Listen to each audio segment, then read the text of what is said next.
গ্রামগঞ্জ আইছো, গ্রামগঞ্জের মানুষ কিছু বোঝে না। হ্যাঁ, তোমার মাস্কটা খুলো।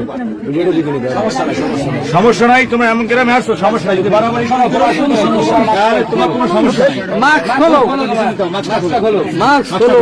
মাশাআল্লাহ, মাশাআল্লাহ।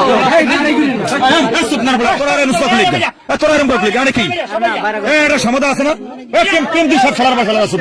বিপদ তুইও পড়তে পারো, তাতে একটা নিরিবিলি থাক, তার মানে নিরিবিল থাক, আমরা কিন্তু সাধু ভাঙ্গে দেবো। হ্যাঁ,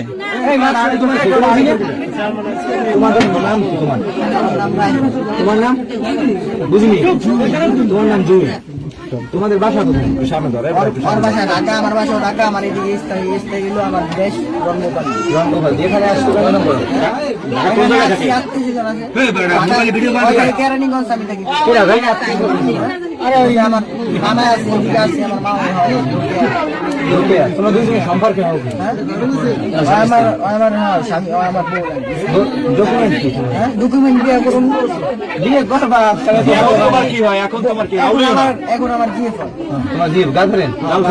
তোমার বাসায় সবাই জানে তুমি যে এদিকে আসছো? হ্যাঁ, এদিকে বাসায় কেউ আসছো? জানে না।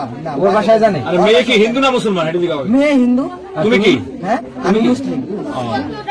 তুমি মেয়ে কি বয়স হয়েছে? হিন্দু, তোমার মেয়ে এখন গার্লফ্রেন্ড, তুমি তার সাথে রিলেশন করো। আর তুমি এখানে আসছো কার বাড়ি? রোকেয়ার বাড়ি। রোকেয়া তোমার কি? আমার মা বাড়ি। মাওরি, তোমার মাওরি ডাক ওই জায়গায়, ঠিক আছে? আর তোমার আব্বু আম্মু কি জানে? না, আমার আব্বু আম্মু জানে না। এই তুমি কি জানো এই ছেলে মুসলমান? তুমি কি জানো ও তোমার এই জায়গায় নিয়ে আসবে? জানো তুমি?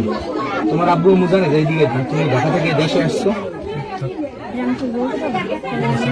না বললি? তোমার আব্বু আম্মু না বললি? জানে না। জানে না। তোমরা জানো তোমাদের রিলেশনের বা বিয়ের বয়স হয়েছে? এটা সঠিক আমরা জানি না। আচ্ছা, তোমরা এখন কি করতেছো? তুমি এখন কি করতেছো? তুমি এখন কি করতেছো?